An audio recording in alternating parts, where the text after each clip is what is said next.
This is part 1 of 2 of historiography's adjustment to accelerating change and the search for developmental patterns. After these 2 readings, we will finally get into the Renaissance, which I'll do 2 readings of the Renaissance Italian humanist historians, and then we'll go on into the Reformation. We'll do one video on the Reformation of the 16th century, and then we'll be done with the High Medieval period. If you want to see more, I have other videos on the Renaissance and other periods as well in my other videos. I'm also doing another reading through Spielvogel's and Dueker's World History, 7th edition. Right now I'm still in ancient history, so it's going to take me a while to get into the more medieval histories of different cultures around the entire world, as well as the modern histories as well. Many basic features of medieval life changed a little between 1050 and 1300.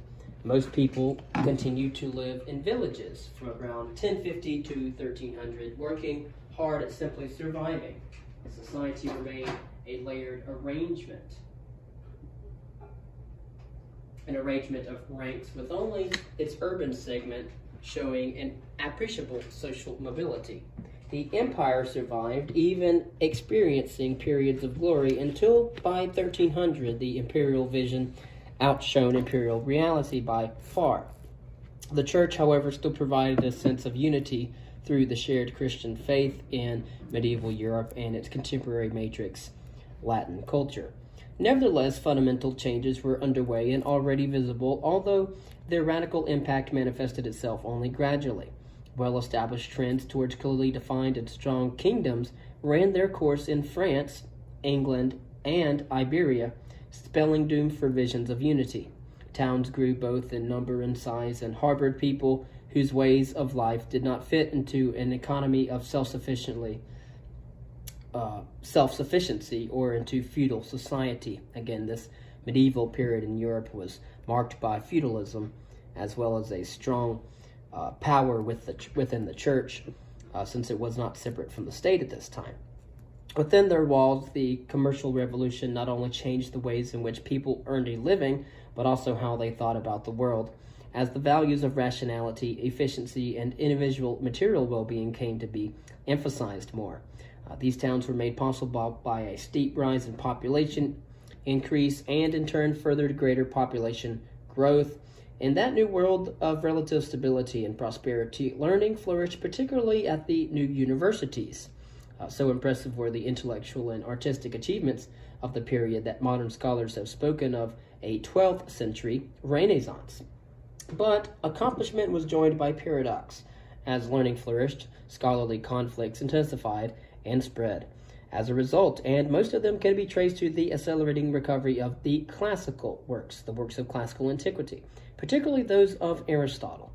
Just as in the patristic period, the collision of Christian faith with the worldviews of the ancients triggered profound reassessments in the spiritual sphere.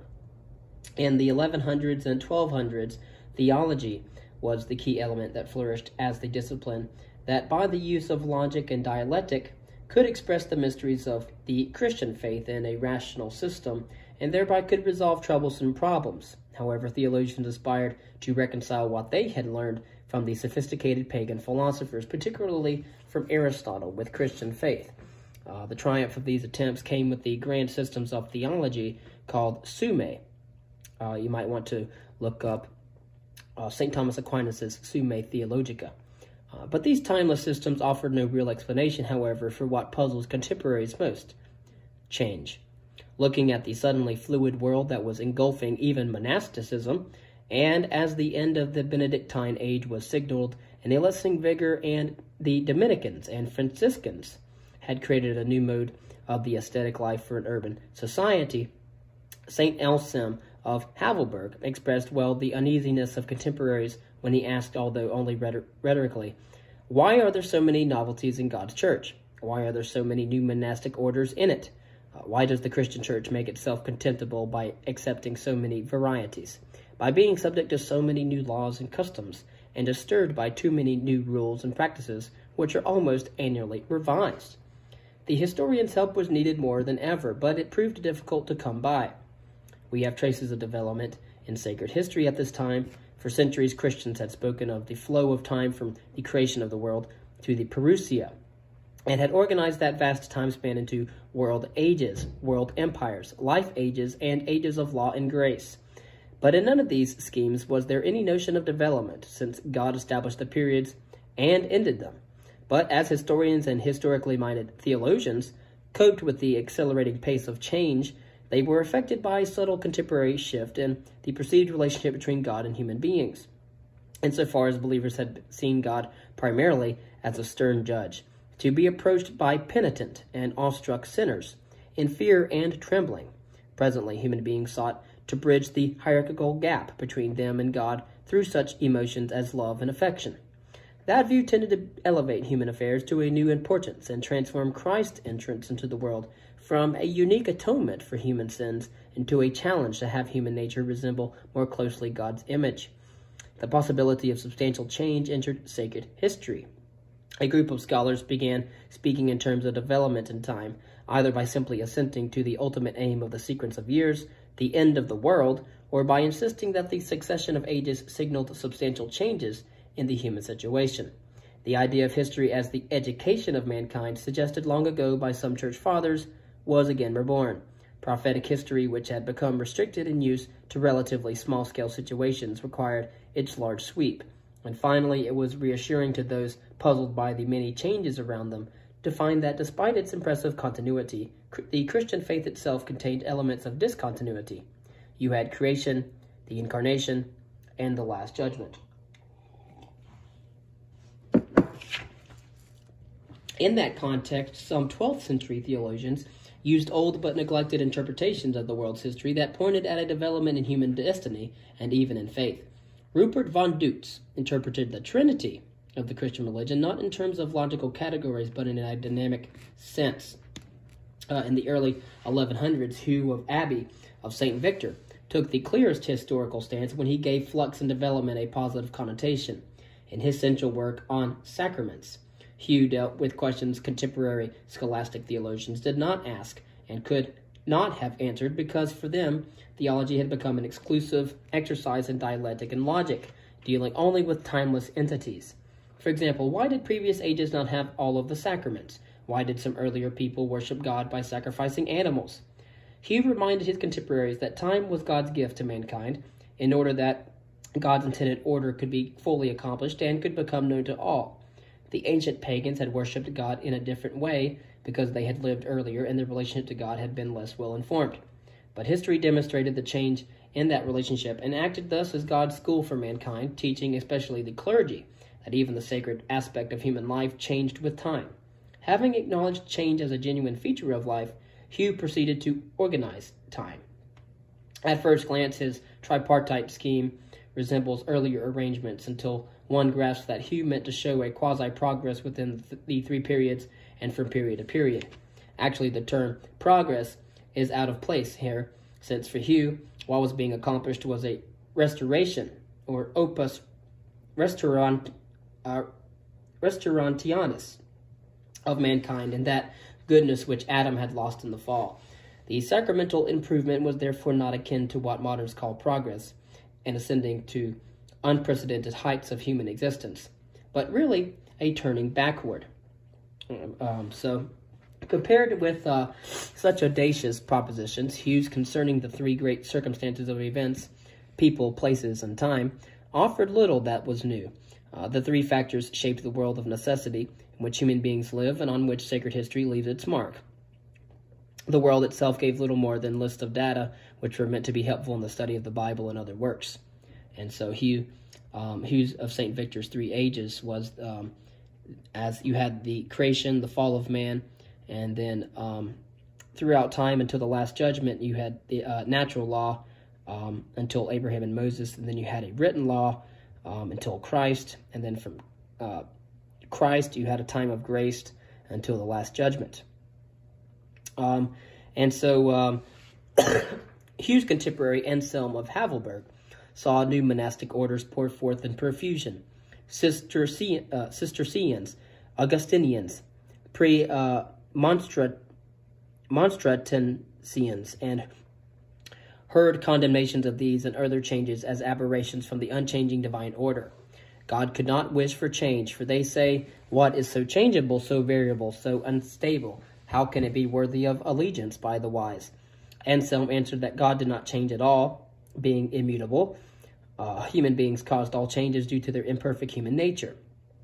God only saw to it that in the progression of time, the signs of spiritual grace must increase, telling more and more of the truth itself, so that together with faith and salvation, the knowledge of truth might increase with the passing of time. Chroniclers could trace that spiritual progress in the past from idol worship of the pagans to moral law, and then to the good news that Christ had given. God had given change an aim and a purpose, or a telos. Sacred history with a radical promise. The resemblance of Joachim of Fiore's tripartite order of history to other schemes patterned after the Trinity is superficial. Like others, he prophesied on the basis of the Christian scriptures. Unlike others, Joachim spoke of radical changes in human life from age to age. He said, "Then I saw another angel flying in mid-heaven with an eternal gospel to proclaim to those who dwell on earth." To Joachim, this meant that a third age of an entirely different character was about to begin. The past, of course, would not be rejected by it, since the ages of the Father, God proper, the Son, Christ, prefigured in many ways the final state, that of the Holy Spirit, which was the third part of the Trinity.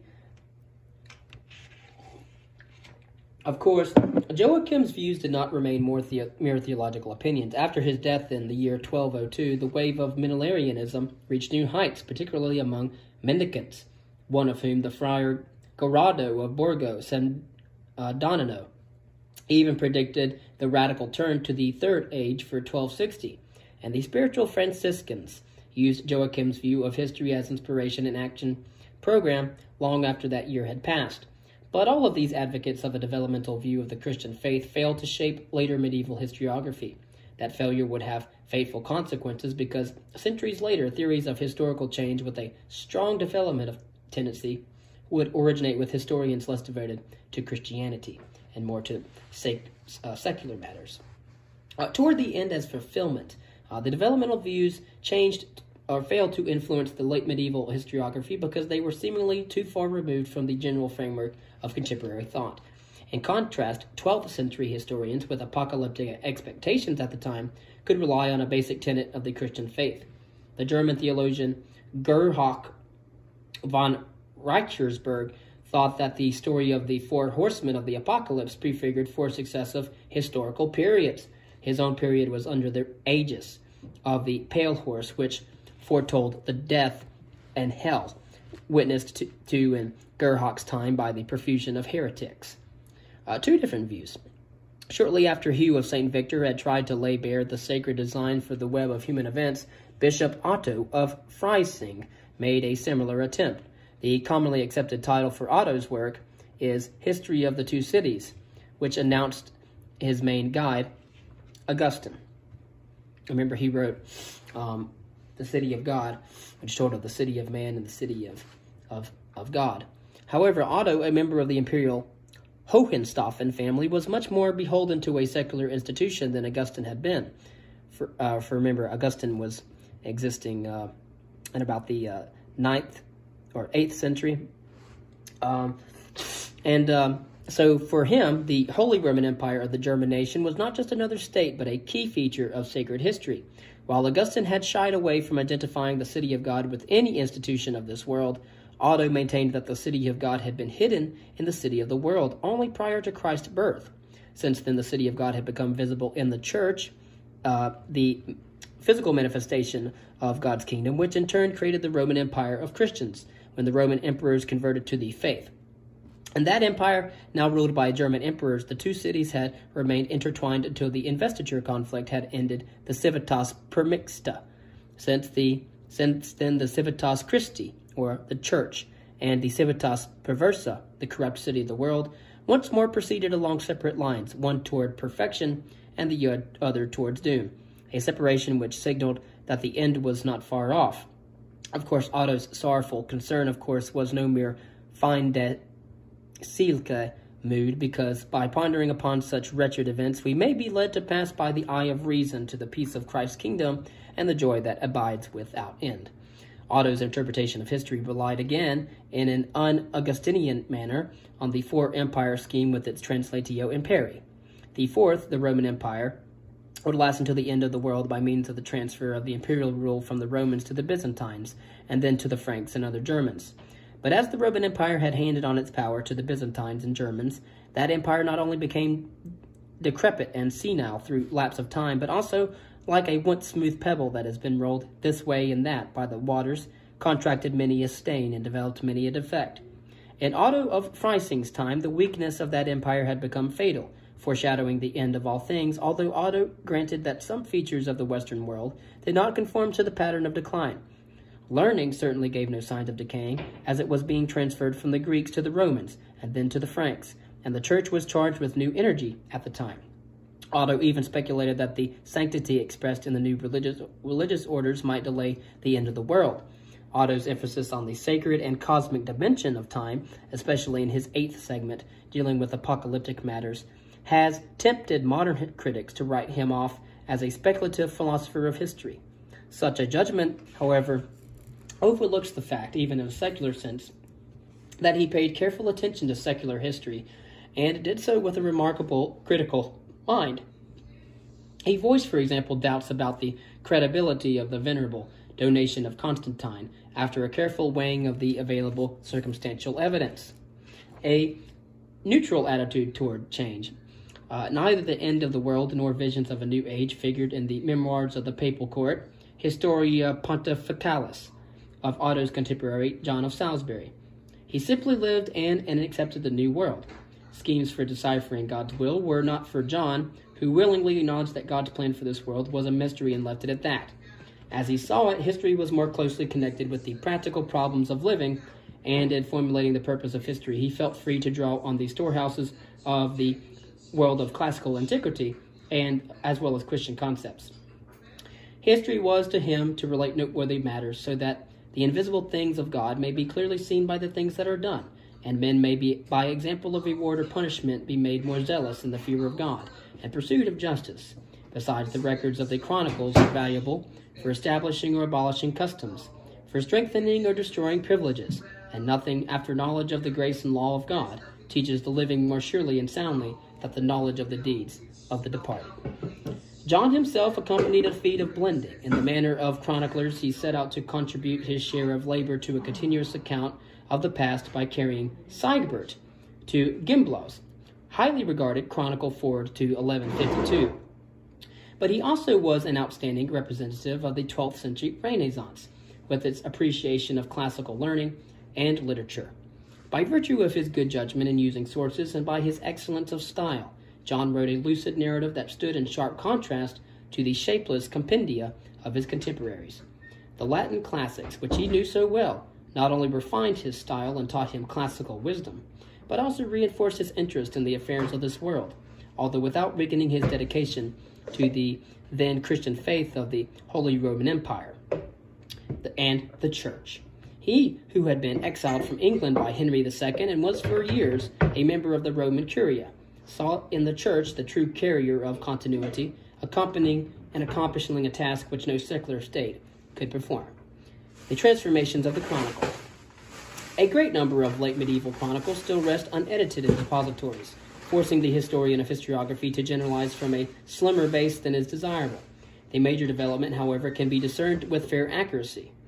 Around the year 1300, the monastic chronicle lost its long-standing dominance, finally overwhelmed by developments which had sapped its strength from nearly 2 centuries, at a time when the vigor of the old monastic orders was flagging.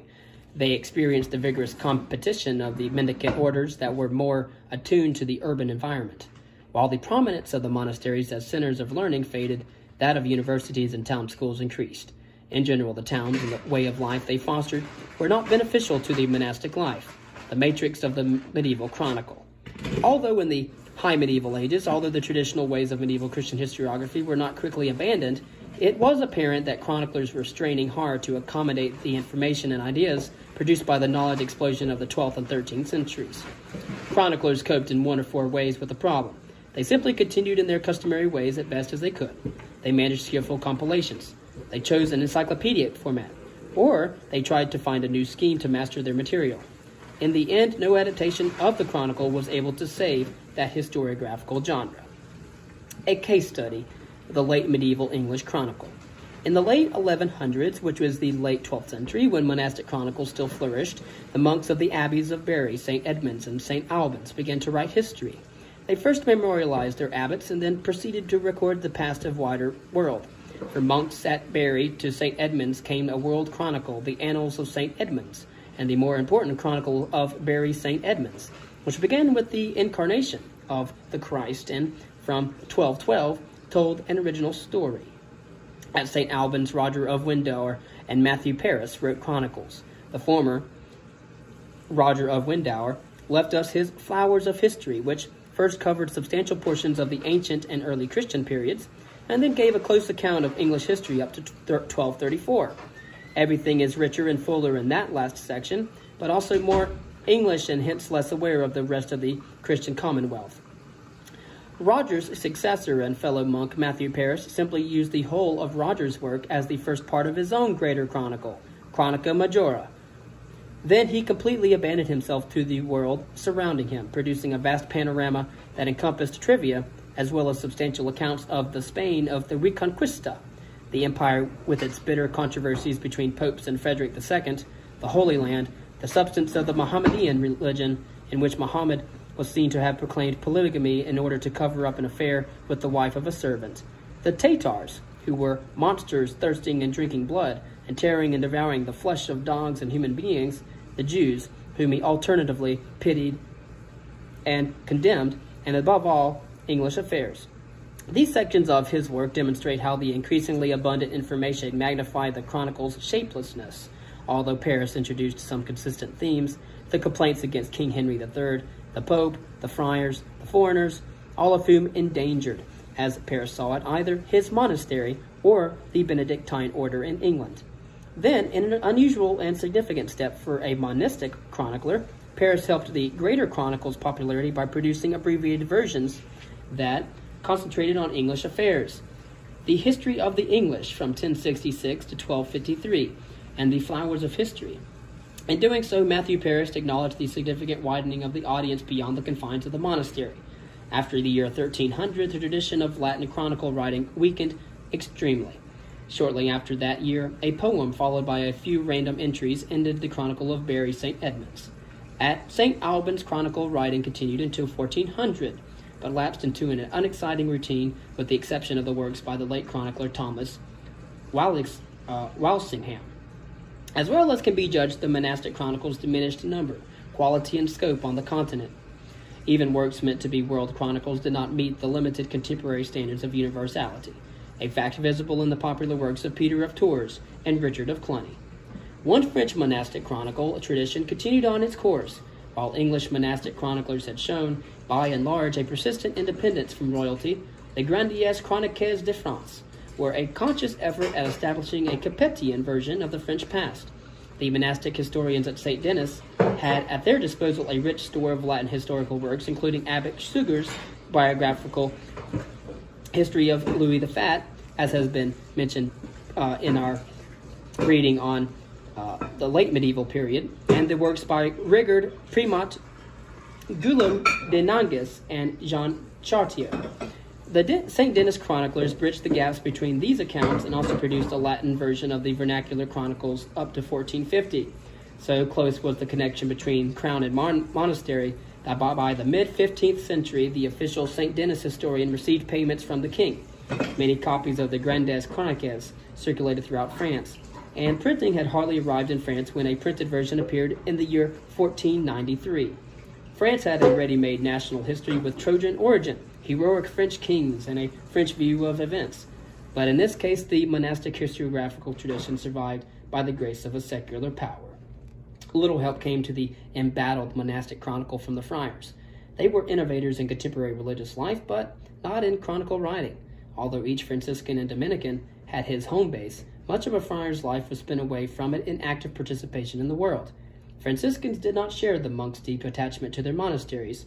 and emulating St. Francis, who had frowned on learning for learning's sake, they gave no priority to scholarship.